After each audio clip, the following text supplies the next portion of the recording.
imitators, people that went to these Jesuit mortician cemetery, Bible seminary, cemetery school, get their mortician's license to preaching to the congregation of the dead. They're called of men. That's all of men. That's not of God. The Bible says, man's gift make room for him if it's God giving you the gift. You'll know.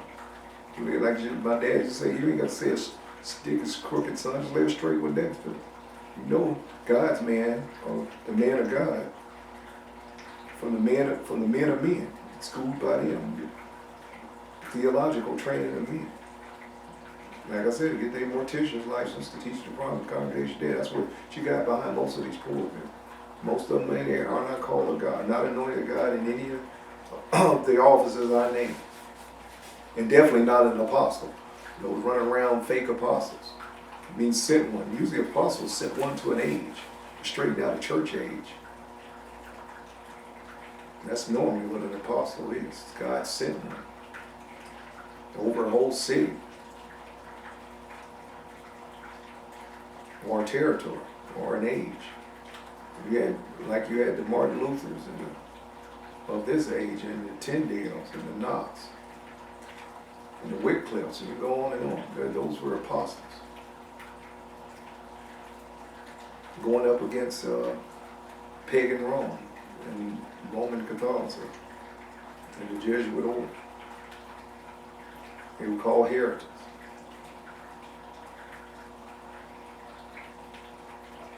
Those are apostles.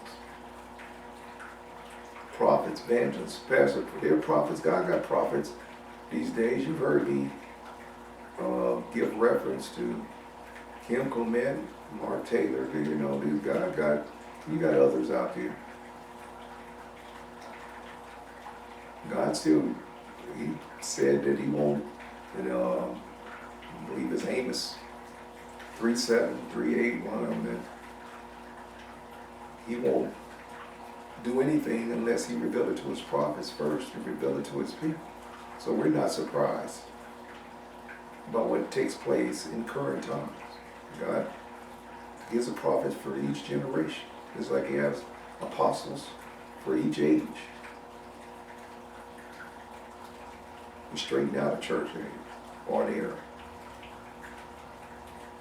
And like I said, most people run around don't have a clue what a real apostle is, what a real prophet is. I'm a pastor and teacher. That's my anointing. That's my office. These are all spiritual offices.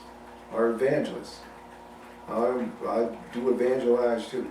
That's part of my office as well. I give the good news of the gospel of Christ. But mainly, my office is pastor and teacher. You can have different hyphenated offices. Paul was all of them. Paul was an apostle, prophet, evangelist, pastor, and a teacher. Paul was all of them. You can have all of them. Christ was number one. He definitely had all the offices, all the gifts as an under shepherd. He's the chief shepherd, Christ was, but we as under shepherds could have all the fivefold gifts they like to call them for the ministry.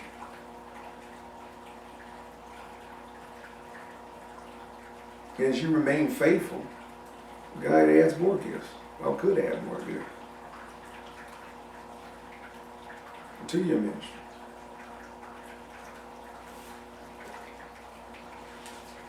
Now, Daniel, we read, okay, that was 117. Now we know who Daniel is, his office. Let's go to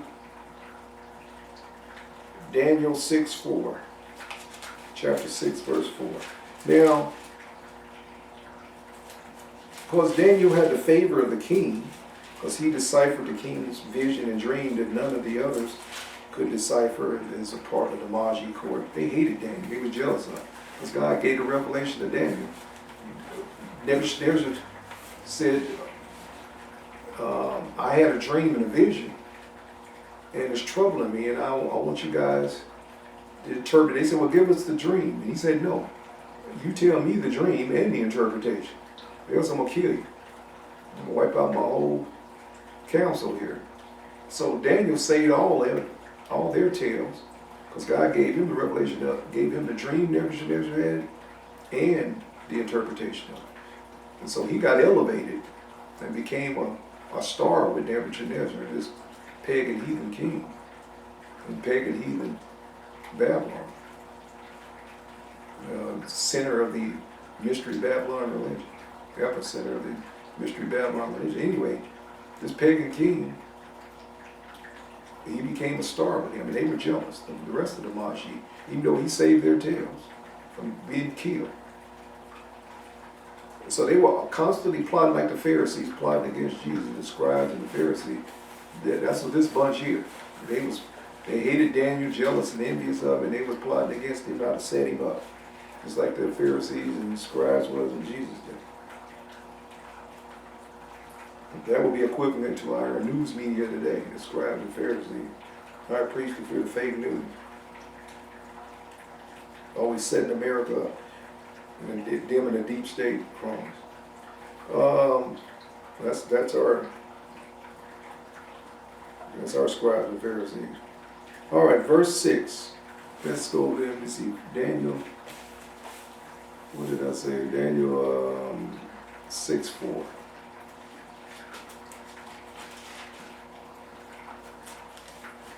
There we getting there, between rants.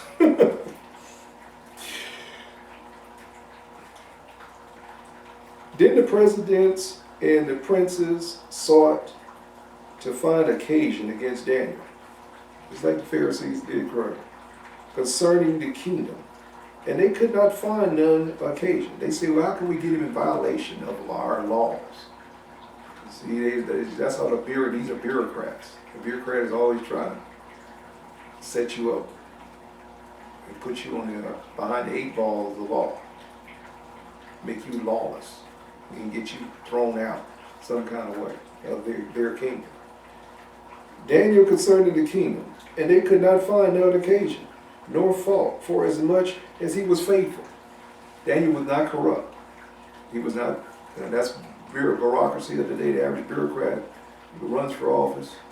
Starts out with a little paltry salary and ends up a millionaire, billionaire, while in office for 40, 50 years. That's what you got now. But Daniel was not that type of bureaucrat. He was a bureaucrat, but he was a faithful one. He was God's insider, but he wasn't corrupt. He received his little salary and that was it. And not like we have today.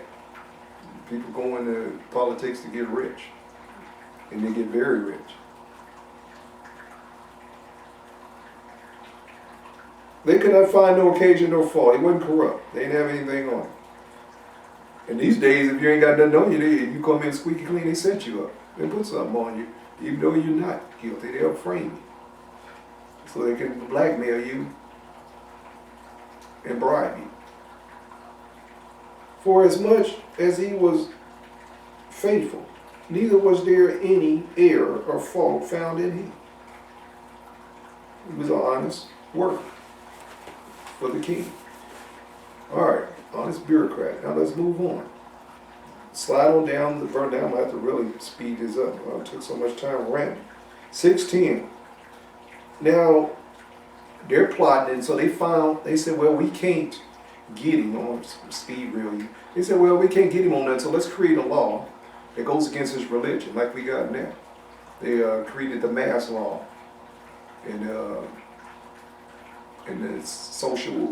socialism, communism, socialism, social distancing.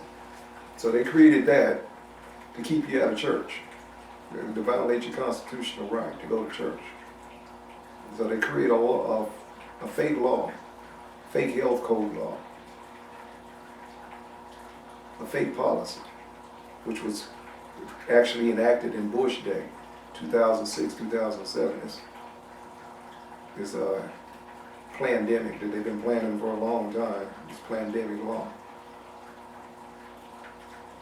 Anyway, to keep you out of church, violate your rights under the first Constitution, to trump the Constitution, go around it. That's what they did. They said, okay, let's create a law, and we know he's faithful to his faith and religion. And we'll put him behind the 8 ball with this new law. And then we'll have it. So let's read this. Start verse 8. Now, O king, establish the decree and sign in writing that it be not changed. Make it law. It's like the president signs the bill and makes it law. It's just a bill before that. According to the law of the Medes and the Persians, which thou altered not. You can't change it. There's no revision of this law. And once you sign it, it's forever, king. And usually when the king said something, there was no backtrack. He was infallible, and he spoke. That was it. That was law. Law was declared when he spoke. And then if he signed it, then you can look it up on record. They had the tablets. They could pull it out and say, this is the law. It's like we have here. We have laws on the books. They're supposed to line up and not go against the highest law of the land, which is Lex Rex. The law is King Constitution. No law, all law is supposed to be to bow to the Constitution and not trump the Constitution. But like I say, you got insane bureaucrats, corrupt, that try to enact their little silly laws to go around the Constitution and trump the Constitution, the highest law of the land. A soft tyranny. And that's what they created, a soft tyranny right here with Daniel. Wherefore, King Darius signed the writing in the decree. So now it's law. And when Daniel, this is verse 10, Daniel 16. Now when Daniel knew that the writing was signed, he went into his house. Watch his response. He rebelled instantly. He swam upstream like a salmon, like Brother Jay goes against the grain too. When they tell me a law goes against my constitutional right, I go opposite of it. I spit on that law instantly. And open his windows and being open in his chamber toward Jerusalem. He went in, they said, no prayer is to be allowed unless it goes through the king first. Nobody can practice their individual faith unless it's approved by the king. Daniel went and opened up his windows to his apartment so the whole world could see him praying. It's like they told Brother Jay, you need to stay home. I went out immediately. I've been out ever since. Like I said, I'm basically a hermit. I live like a monastic life anyway. I'm reading books, I'm happy. He's a clan. With my dogs. And very few friends. Roommate, that's it. Life is pretty simple for me. Nature, walks and bikes and hikes and that type of stuff. That's it. Life is pretty simple. But the point I'm making, I got out even more, triple. After they told me to stay, I went opposite. Everything they told me, shaking hands, talking to people, knowing I'm basically kind of like a germaphobe anyway. I have a bleachified house, but I went opposite just because they said not to do it. Civil disobedience is called. Because I want to go against my constitutional right. I done congregated with more than 10 people, done everything they said not to do.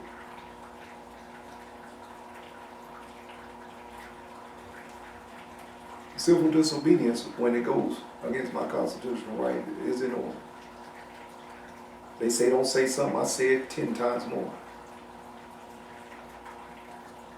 That's how you exercise your rights, under the Bill of Rights, under the Constitution. They tell me, ban your firearms, this and that, and I go buy more and get more shells, more bullets. Anything opposite. Whatever they say, do opposite.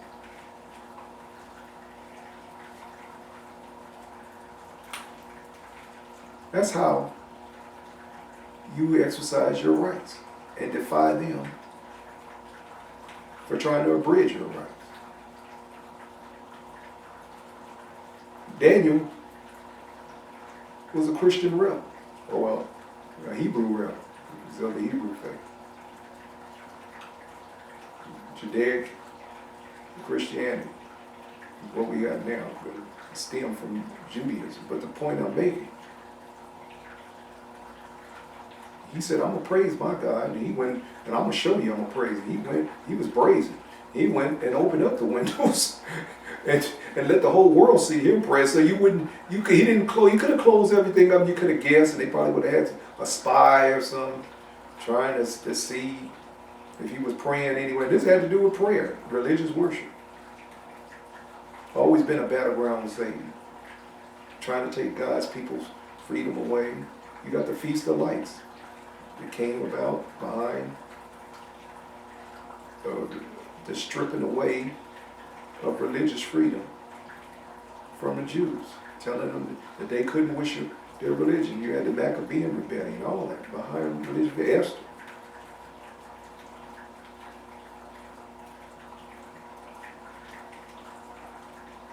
These dictator potentates, junior antichrist, telling you not to worship the real God of heaven, always trying to find a way to put you behind the 8 ball and make you a criminal. That's what they're working on now, trying to outlaw Christianity systematically, piece by piece. They've been chipping away at it, while they promote their one world coexist religion under the pedipole over there in Rome. The author of all this,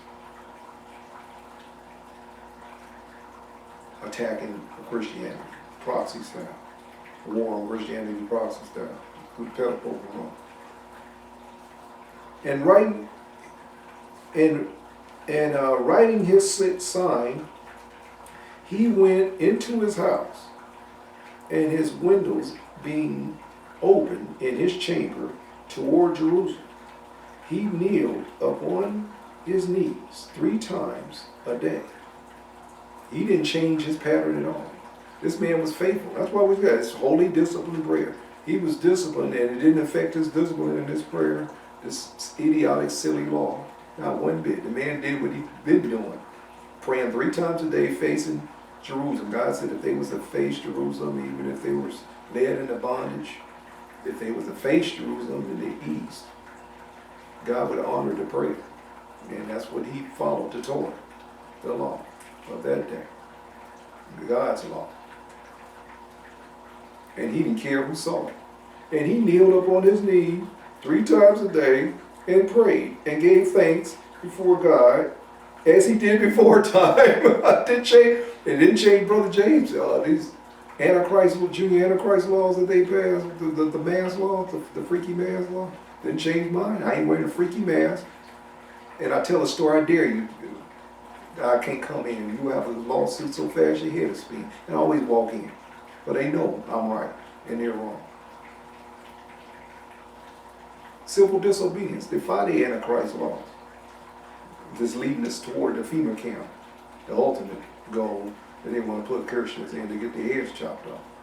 It's where the Antichrist law, they chip away at it and see this is all conditioning, like a slow boiled frog. How you boil a frog slowly so he don't hop out the water before you know it, he's cooked.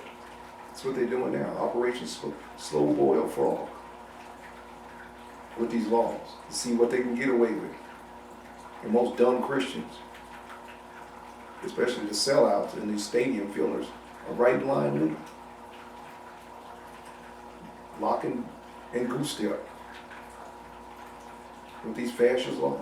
Because they've been brainwashed themselves and they wearing masks too. Mask freaks join the rest of the mask freaks. With their freaky laws. He kneeled up on his knees 3 times a day. This is what I like. Men of faith, courage. Buck the grain. Go against the grain. And prayed and gave thanks before his God as he did before. That didn't affect him at all. Then these men assembled. Here come the perverts. These men follow Satan. Anybody follow Satan? This agenda's a pervert. He's the perverse one. Father of the perverts, and they're perverse in their religion. Then those men assembled and found Daniel praying and making supplication before his God. He did it wide open. So he wanted to make sure they see. He didn't close his apartment up. He had it wide open. Panoramic view of him praying and praising God on his roof, on his rooftop. And they look at their spine. That's what perverts do. They spy on you freely. They spied on President Trump's freedom as perverts. They spied on his freedom. I spied again. Obama again. I spies on his freedom. Deep state, I spies. That's what perverts do. That's what they did with him. They spy. You see, we learn a lot. We glean a lot from the Bible. Glean a whole lot. Nothing's changed. Man's heart's still the same. Satan's still the little G in this earth, and he's still doing this. And why change his methods? If it ain't broke, why fix it? He's been setting the same traps, doing the same way with the same people, at different times, different age, but the game is still the same. Nothing's changed. Doing it now, same games, still following the same script. Did it with Jesus, set him up, tried to set him up, and eventually set him up with a Judas the same way. These things, they still got their Judases of the day. Nothing's changed. These things, men assembled, and they found Daniel praying and making supplication. So they went and ratted him out to the king, snitched him out. Now we're going to move down and show you it didn't affect Daniel at all. He said, my faith trump anything you're talking about. That's a real Christian right there. That's what we should be doing. I don't care what you say. You're not going to stop me from worshiping my God. Slide down to 6:16. Now the king is told Daniel violated the law, so execution is in order. You must be killed. That's what you signed the decree. Violate the order regarding prayer. Regarding going to the house of worship and praying. And his house was his house. Then the king commanded. It's like you got these Nazis arrested pastors for opening their churches up. And the congregations for gathering, violating their Nazi laws. It goes against the Constitution. They're trying to trump the Constitution. Constitution trump their laws, but they're trying. But if you give up your rights, an alligator don't care. He's gonna swallow him. You put meat in front of him, he's gonna swallow him. That's government. You whack that alligator on the nose with a broom handle, even he'll back up. He don't like pain either. But whack him hard enough, jab him in his mouth with that broom, he'll even back up.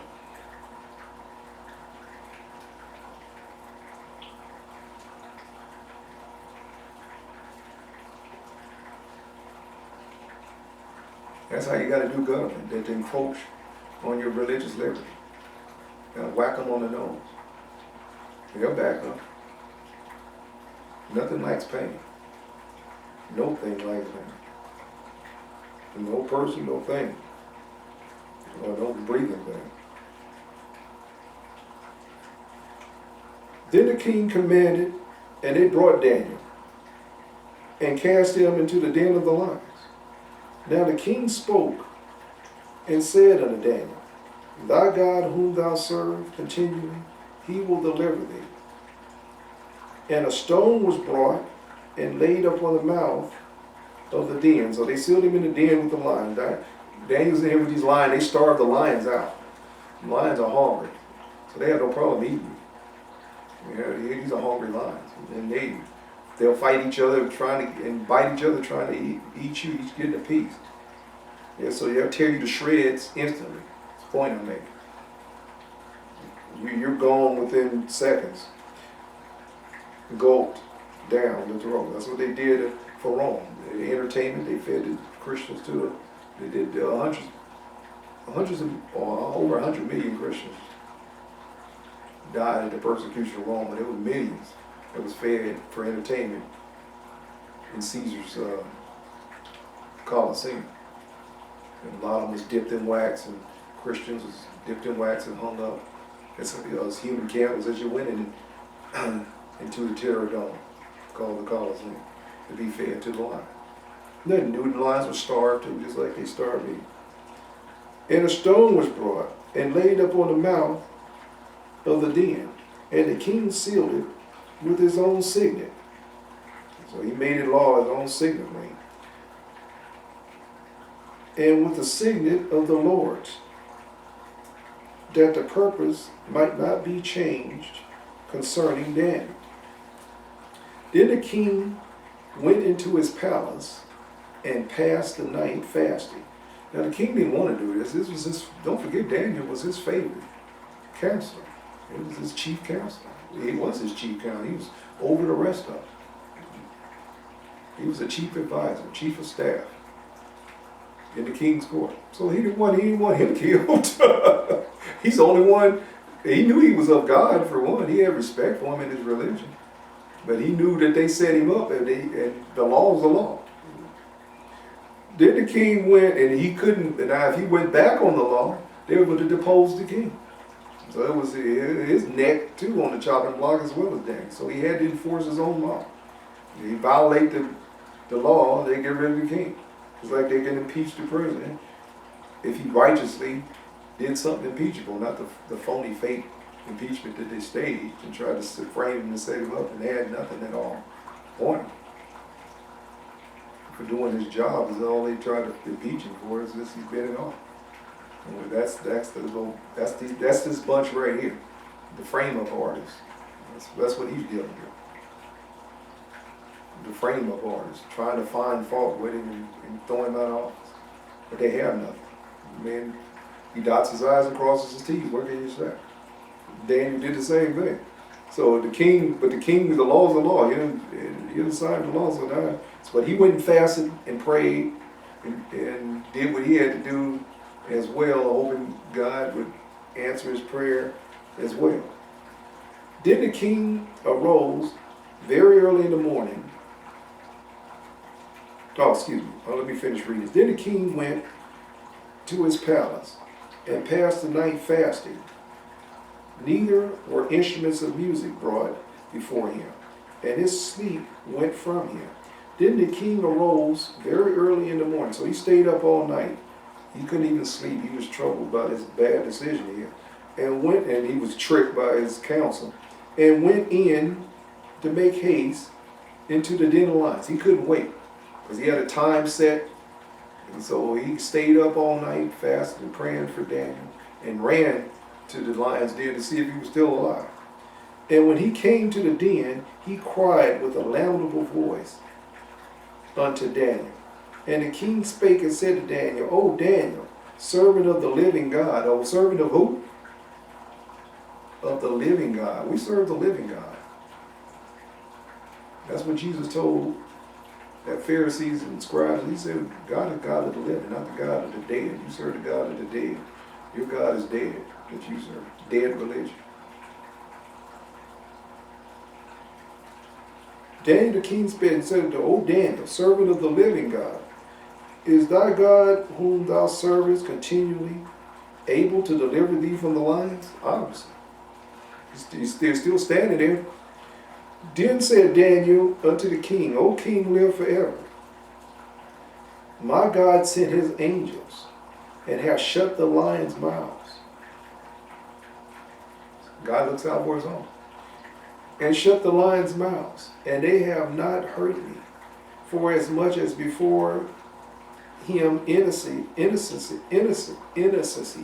that's a hard word. It's a tongue twister. Innocency. So King James there was found in me. He said I was innocent. I wasn't guilty of nothing. Just like President Trump is innocent. They tried to frame him, but it rolled off like water off a duck.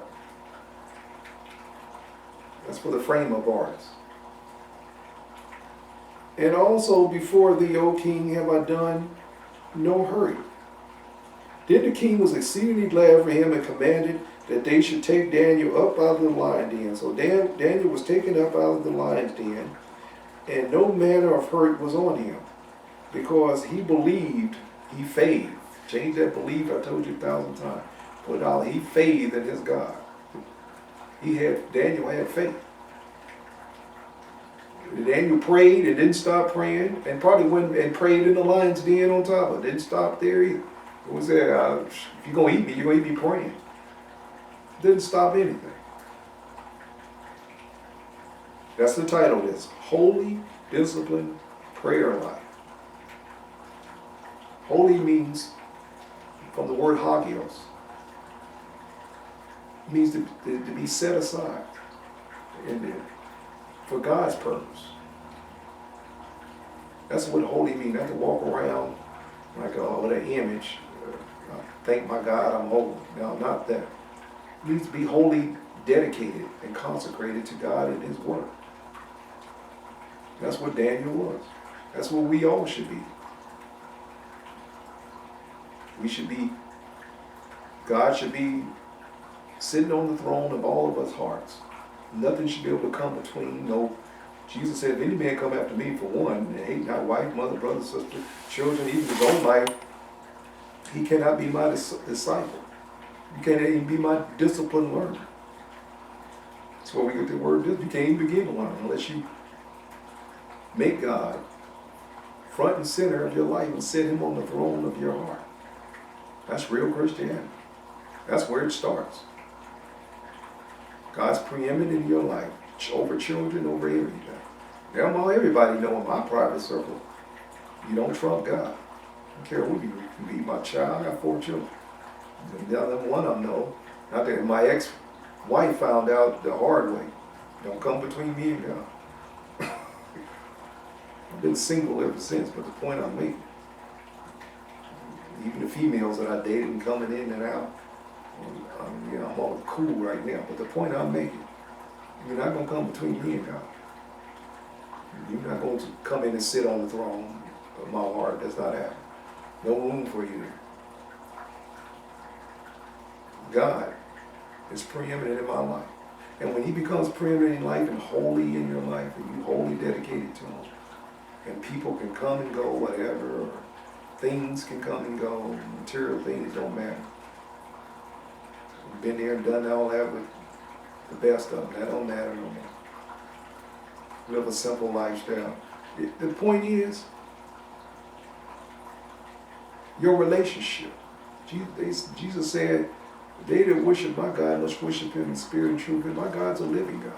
It's a person, a personal relationship. That's why Christ telling people in the end, I never knew you.